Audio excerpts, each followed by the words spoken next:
Good morning. So, today magluluto ako ng pork and chicken adobo. I forgot to show you guys how I did the marinating process, pero let me just tell you. This is composed of 1 cup of soy sauce, 2 tablespoons of oyster sauce, peppercorn, sugar, 1 spoon of sugar, tablespoon of sugar, and 1/4 cup of vinegar. So I did marinated this for 1 hour. The more you marinate it, the tastier it gets. So, pwede mo siyang i-marinate ng mga 2 hours, 4 hours, or even overnight if you prefer. So, with other ingredients, I prepared 1 big onion. So, yung sibuyas na pula yung gamit ko. And I have 1 whole garlic. I like adobo with a lot of garlic, so I normally put 1. But it depends on your preference. You can add more if you prefer to, but this would be enough for me. Also, I have prepared 1/2 chicken. This is actually the leg quarter. I divided it into 2. So this is 2 pieces leg quarter. Overall, this is around 1/2 kilo of chicken that I'll be adding on our adobo. It's not marinated because chicken easily absorbs flavor, so we don't really need to do that. And yung marination niya dapat wala siyang halong kahit anong, lansa or something, so that it can be more flavorful.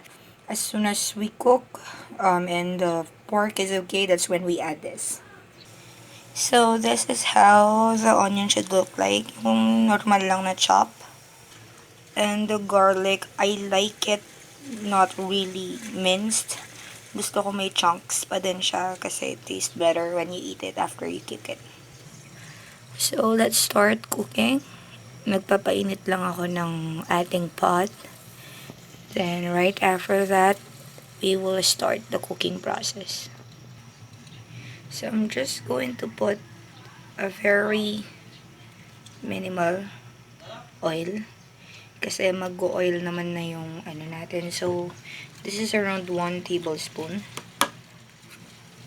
of palm oil, or you can, choose whatever oil you want to have. And then, igigisa ko lang yung garlic.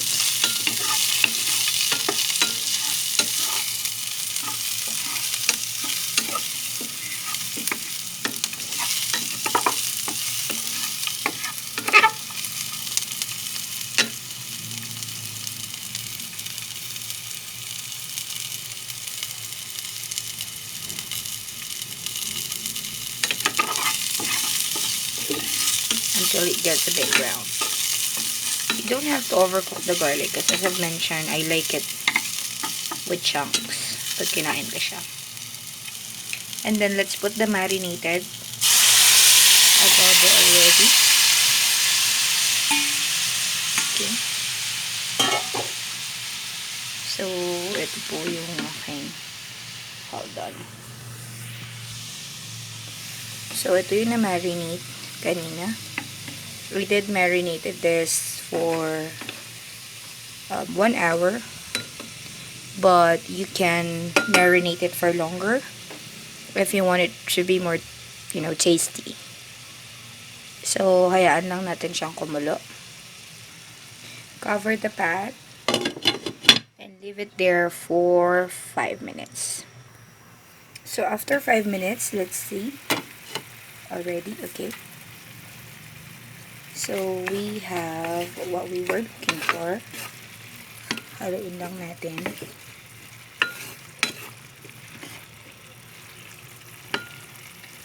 And then, we can go ahead and add the laurel leaves.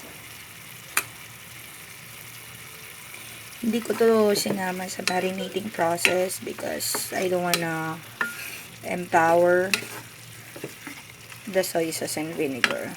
So, there. And then from there, let's add 1 cup of water.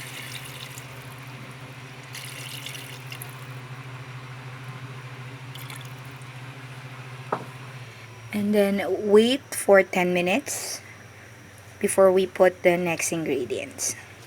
This is optional. I normally add potatoes in my adobo because it's an all-time favorite. So I got medium and small potatoes here.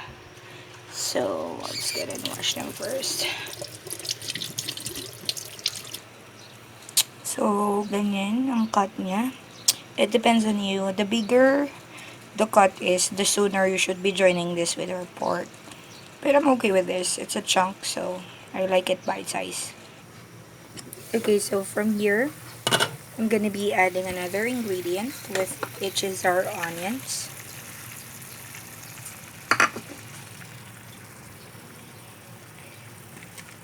Um, this is optional, by the way. I just like foods with onions, and it adds extra flavor. So I like it in my adobo.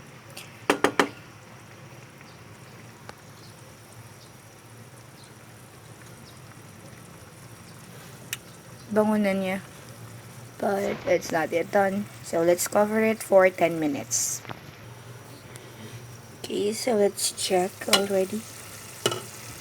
After 10 minutes, this should be the texture. So let's just see kung malambot na yung pork. Okay. Let's have some chunk. Malambot na siya. So now we add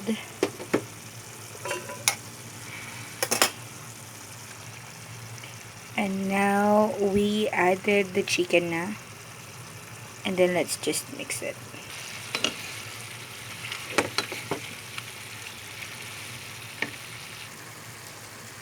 Okay, so let me just mix everything.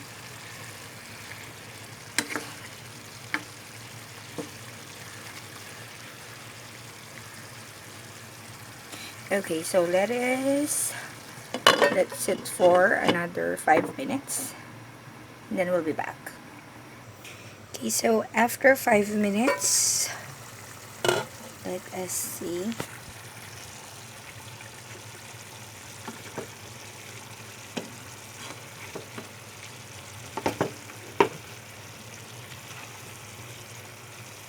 Balik na rin natin.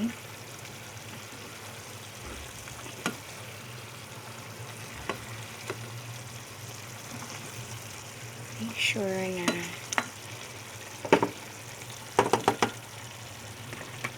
from there we can already add our potatoes.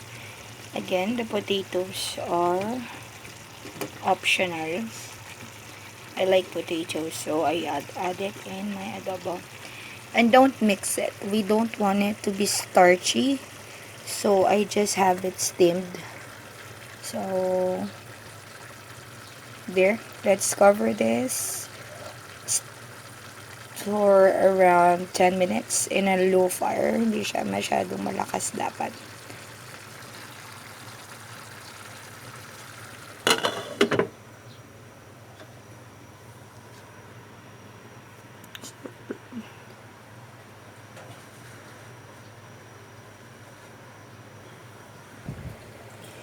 So after 10 minutes, this is how it should look like.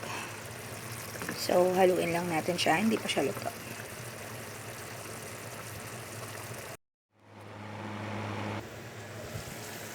Alright, so this is the finished product.